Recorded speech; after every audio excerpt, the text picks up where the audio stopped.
going on, you guys, and welcome back to Naja Brinee's Great Podcast. I watched The Wall this time.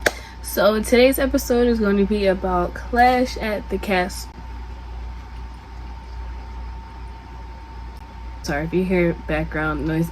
You can see her tail right there. My dog is chilling, being loud. So if you hear her, my apologies. Yes, relax yourself. So as I was saying, this episode is about Clash at the Castle. Now, I went into this thinking it probably wasn't going to be the best. I lied. The pay-per-view from start up and maybe it's the ending of the last match was pretty good, actually. The end is what confused me, because why did it end like that? And if you watched it, you know what I'm talking about. But we'll touch base on the ending later, so let's get into the review. Okay, so the first match of the night, it was Bianca, Alexa Bliss, and Asuka versus... Okay, before I was really interrupted, the first match of the night, it was Bianca, Alexa Bliss, Asuka versus Damage Control. That match started fast as hell. Maybe it was just me, but literally it was like 2 seconds in, and then Bianca's music hit. I was like, damn, I didn't even get a chance to like admire like the castle hanging in the sky right now. But I was very proud of Alexa and Asuka having new gear. If you follow me or had a conversation with me, then you'll know I was tired of seeing the same gear from Alexa and Asuka for weeks on end. Weeks on end. So I was happy. They weren't matching, but they all had pink gear. Then we hear Bayley's theme. I'm like, oh, they're gonna come out to Bayley's theme, and then I hear lyrics, and I'm like, the hell is this? Why is this? What is this? Like, maybe I wish we put it out and listen to it, but no, Bayley's theme song was fine to me. It didn't need the extra. It was just, it's a no for me, dog. Now, all in all, don't get me wrong, it was a good match. Me personally, I feel like it was kind of slow. Maybe it's just me, I don't know. It was just, something was kind of off. I don't know what it was. Maybe it was Bianca, Alexa, and Asuka's chemistry. I don't know. It seemed slow, and it just seemed kind of off to me. Don't get me wrong, it was still a good match. The triple suplex they did, chef's kiss. I don't like that Bianca took the pin. I would have rathered Asuka or Alexa take the pin, but I guess that builds up to Bianca versus Bayley in the future. I'm hoping that's at Extreme Rules, because I will be there in person. So you won't get a podcast episode there, but you'll get a vlog for that. So I'll be there in person. So I'm hoping that's at Extreme Rules, not a Flurry, because I'm getting sidetracked. But yeah, maybe that just builds into Bayley and Bianca going at it for the title, because they're gonna be going at it for a minute, let's be honest, until Alexa turns on Bianca, and because Alexa said she was gonna go for the title eventually. So but damage control won. All in all, like I said, it was still a good match. It was kind of slow. Like, it was a good match to open up the show with. So for that match, I'm giving it a 2.5 out of 5 stars. Maybe 3. I'll be generous and give it a 3. Yeah. Now the next match, honestly, to me, match of the night, Gunther versus Sheamus. Like, the crowd was so behind Sheamus, and it literally bums me that he didn't win. Like, I understand Gunther, he was really dominant in NXT UK. He had a 800 something day reign as NXT UK champ. I was like, okay, I understand. You want Gunther to continue to be like, well, not be like, but seem dominant like he was in NXT UK and NXT and all that. But like, my issue is we have a UK pay-per-view, but nobody from the UK won at this pay-per-view, or at least nobody I wanted to win, aka Sheamus, to win at this pay-per-view. And honestly, Sheamus deserves this. This is the last title he needs to be not considered, but in like the Grand Slam champ conversation. Not in the conversation, he would be a Grand Slam champ is what I'm trying to say. So honestly, with the match they put on, to the crowd being behind Sheamus, the pop Sheamus got, like, it honestly should have been Sheamus the one that I can't English. It honestly should have been Sheamus that won. I'm standing on the hill, I'm dying on that hill. Sheamus should have won fair and square. I don't care. But end of the day, it was still a great match. Sheamus' chest made my chest hurt. All the scratches, his chest is gonna be ruined till like next Monday. Like, it's bad. It's bad. Besides all the chops to the chest Sheamus was taking, like I said, it was a good match, and I would like to see them run that back, preferably at it, like I said, at Extreme Rules, and so Sheamus can win, and I will be there. I just really want these matches to happen so I can be there, because talking a lot about Extreme Rules, this is my first pay-per-view. So anyway, back to the topic at hand. The match was amazing, from entrances to Imperium. Like, I almost screamed when they panned over to Da Vinci something. You know who I'm talking about. But when they panned over and it was all of Imperium, I was like, yes. But yeah, oh no, I would literally go watch that match back again. Like, that is honestly match of the night to me. Like, that'll honestly get, this is the only match out of all the matches that was on the card today that is literally getting a solid 5 out of 5 for me. Like, but I need them to run that back, and I need Sheamus to win the title, because he should have won it today in the UK with everybody behind him. But that's just me, because I'm not head creative. You know, WWE hired me. Now I'm gonna skip over 2 matches, you know, like I said, just because time's sake, and my laptop light will literally poop itself if this is over 15 minutes. So for time's sake, we're gonna skip over Liv and Shayna, and then Seth and that man. Liv retained, as she should, and she better continue to have a good reign, a long reign. I want to see her at least have more than 150 days, maybe 200. I know they're not gonna give my poor girl Liv 200, but at least over 150. Like, at least over 150, or at 150. Like, we cool. And then Rollins versus that man. I'm honestly so glad that Seth finally won a freaking pay-per-view match. It's hard. It was hard out here being a Rollins fan and he losing every pay-per-view. So thank you, Hunter, for letting your son Seth Rollins win finally.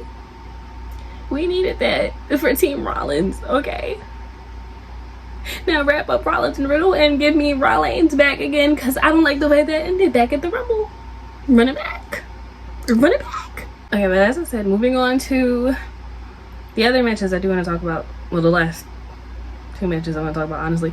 Edge and Rey Mysterio with Dominic on the side versus Judgment Day, you know, with Rhea on the side. Now,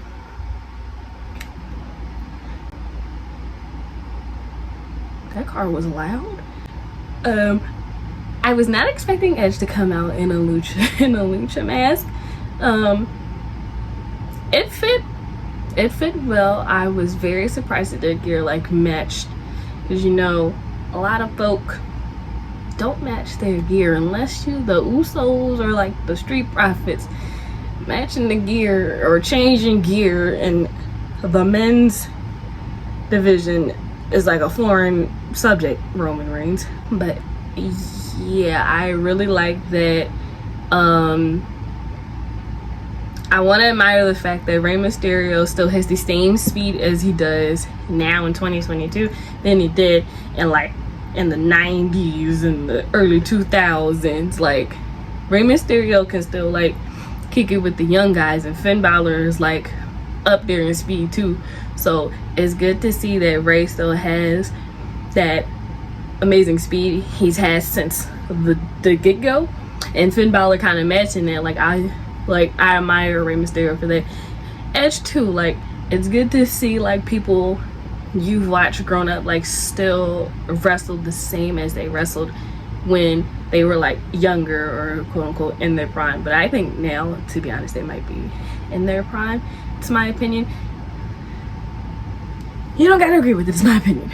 But yeah, I like the storyline, you know, with Edge and the Judgment Day, now with Rey and Dom involved. Like, I don't know, like the Judgment Day was honestly a good like call.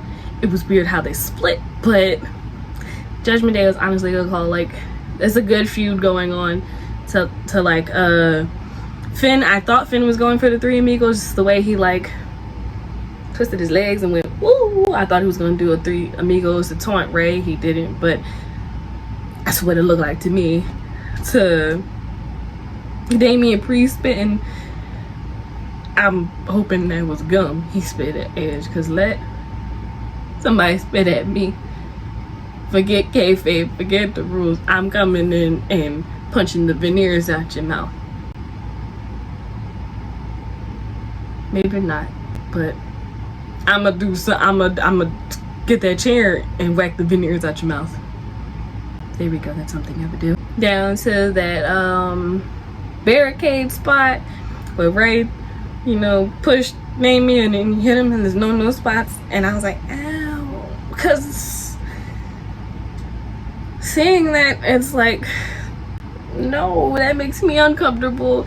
And I know you gotta be uncomfortable throughout the match. I mean, I know you probably land a certain way so you don't actually hit your no parts, but it's just a no. No, that makes me cringe. I hate that. I hate the no spot, the no part spots. I hate them. Down to the thing that made me pop, Edge doing the 619, even though he slipped when he was going back and he was like wee after he hit Finn. Edge in the 619 made me pop so hard. I'm like, I know he's gonna hit it, but I was like, maybe it's not, because you know they're gonna get up. I was like, no, he hit it. And that was just so cool to me. I felt like a little kid again. Like, that was so cool to me. Like I said, like the spots in that match, you know, like Edge spearing Damian Priest through the middle rope, I guess. I mean, he speared him off the apron. Then Rey jumping into Rhea to save Dom, and I was like, okay. Down to Rey doing the 619 on, it was Finn, right? Yeah, it was Rey doing the 619 on Finn, and then Finn stood up, and then Edge did the spear, and they won. Now, I've been saying for a long time, Dom's gonna turn on Rey. I mean, it's obvious. Dominic's gonna turn on Rey. I'm thinking, like, I thought it would happen a long time ago, like months ago, to be honest. Like, after every like pay-per-view match, or even like a match they had, when Dom just standing there like lost as hell, you be thinking, oh, tonight's the night. I'm like, no, he probably just standing in the ring, lost as hell, excited his daddy just went. No, he kicked Edge in the no parts, and his shoes. I was like, how you would kick somebody and your Balenciaga gonna fall off? And then he just kicked off the other Balenciaga and left him in the middle of the ring. And then you gonna clothesline your daddy? Well, I mean, according to the IWC, you know, Eddie Guerrero, maybe Dom's daddy, but then you gonna clothesline your daddy and leave the ring barefoot, like, yeah, that was like, Dom. And the Judgment Day laughing. I don't know, like that. Just that match, like I said, the match itself was good. The ending was interesting. The ending was funny to me. I'm sorry, I have a weird sense of humor. It was just the Judgment Day laughing, and the fact that Dominic kicked Edge and his Balenciaga shoe came off and he just left barefoot, but left his Balenciagas in the middle of the ring. I mean, you ain't gonna grab your shoes. You just gonna walk to the back barefoot like Solo Sikoa? Like you the street champ now, dog? But all in all, I'm giving that match like a 4.5 out of 5. I can't give 2. I mean, I could if I wanted to, but I'm gonna give it a 4.5 out of 5 for that match. That match was great. I'm still putting Sheamus and Gunther over this match. So argue with your mother, not me. Then moving into the final match of the night, we have Roman versus Drew for the Undisputed Universal Championship. Now, despite the Drew shirt, ignore that. I wanted Roman to win. I was rooting for Roman, but it's a wrestling day. I couldn't find a Roman shirt I wanted to wear, so we threw on the Drew shirt. Talk less, play more. I like Drew, but you know, the Team Roman over here. So, firstly, I heard that I thought he was coming out to Broken Dreams. I got excited. I popped for Broken Dreams. If you follow me on Twitter, you'll see me literally screaming "Broken Dreams" in a tweet. It was just a video, like an intro video of like his career, like his path to this point now. And I thought that was really cool. That's a really cool touch, and I'm glad he listens, because the fans, me as well, have been bugging Drew to bring back Broken Dreams some way, somehow, some form, almost daily. So I'm glad he did bring that back just for this occasion. And I believe that's actually special too, you know, because he's in the UK. So glad he did bring Broken Dreams back, even if it was just for a short little video. I'm glad it's back. Now bring it back forever. Also, the Drew McIntyre chants, like, that made me nervous. I'm like, okay, maybe he will win, because, you know, hometown, but then sometimes the hometown folk don't actually win in their hometown. Mustafa Ali. But the Drew chants, literally, I'm an emotional person, so that, and I didn't tear up, but it made me all like warm on the inside. I was like, that's so cute, that's so nice. I am glad he's getting like the pop he does deserve. Not even just because it's his hometown, he does deserve the pop.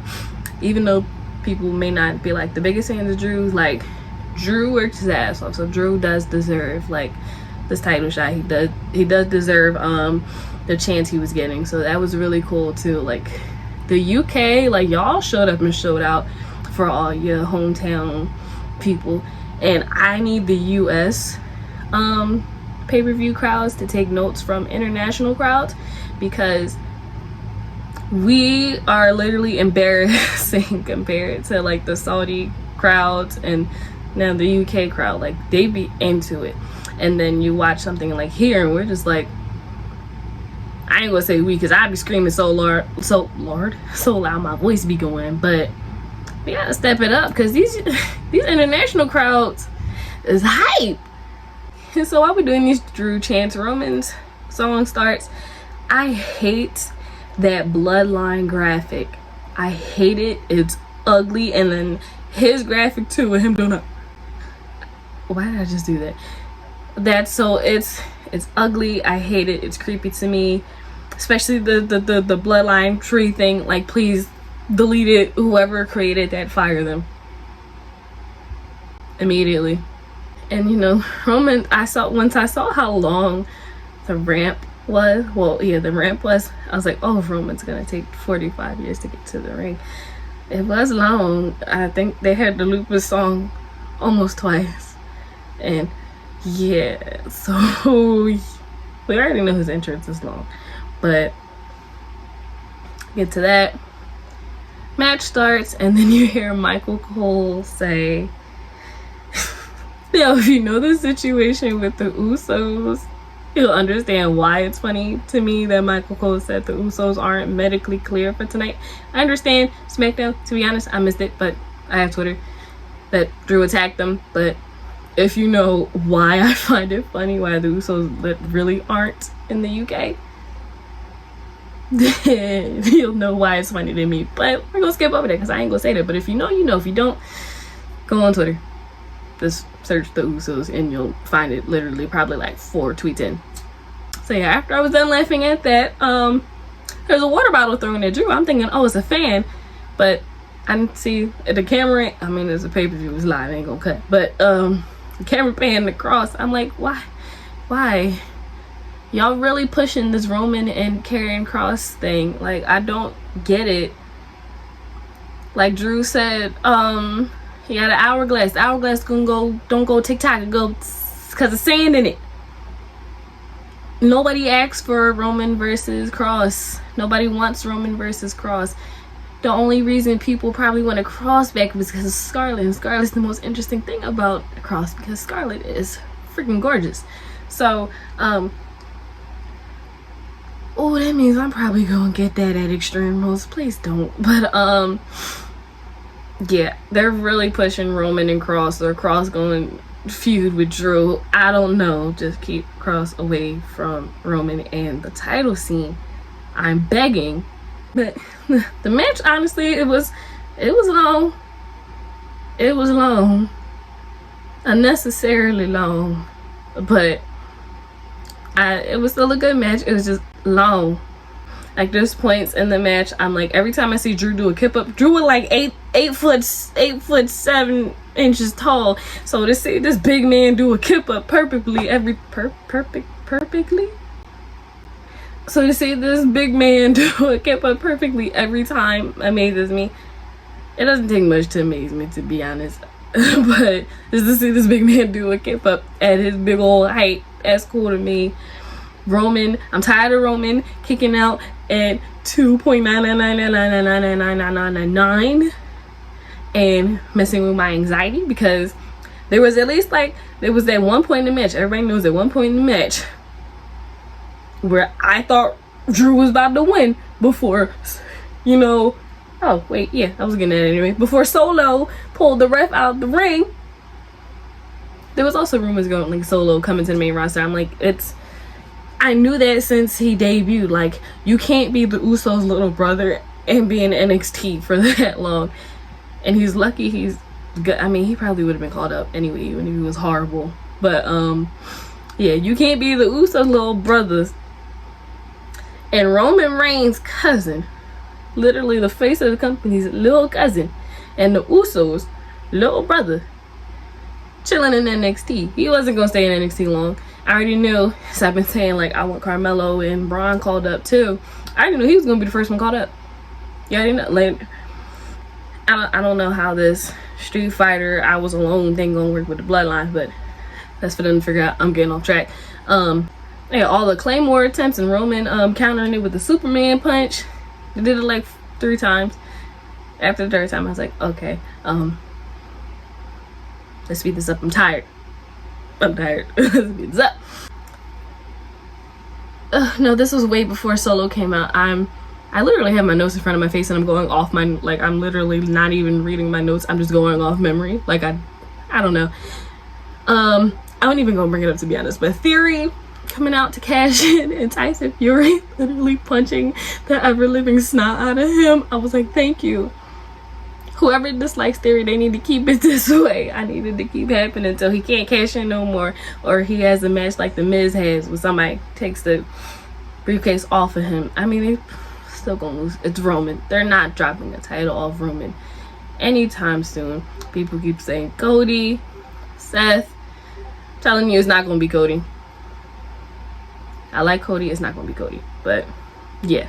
But anyway, Roman retains. Of course, as you should have. I was rooting for Roman, minus the 2 anxiety attacks he gave me during this match. Just like at SummerSlam with him and Brock. He needs to stop. He needs to stop that. But Roman won, of course. Him and Solo walk away. Tyson Fury gets in the ring and they start singing. I don't know the first song they were singing, and then Drew started singing the chorus to Sweet Caroline. Discord! Everything's interrupting me today. Oh my gosh. I don't remember what I was saying. Oh yeah, Drew was singing Sweet Caroline at the end.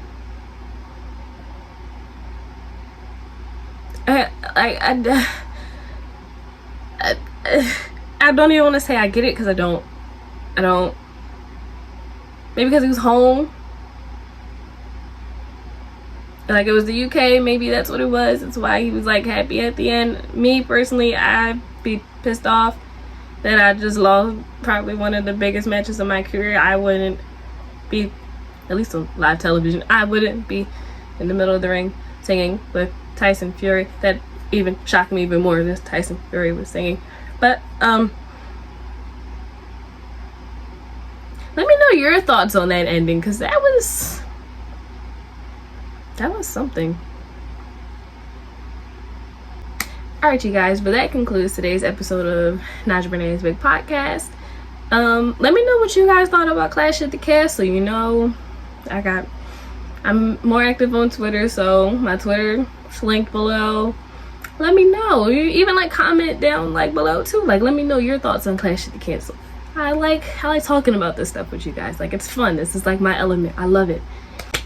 So thank you guys so much for watching, and I'll see you guys Saturday for the Worlds Collide pay-per-view.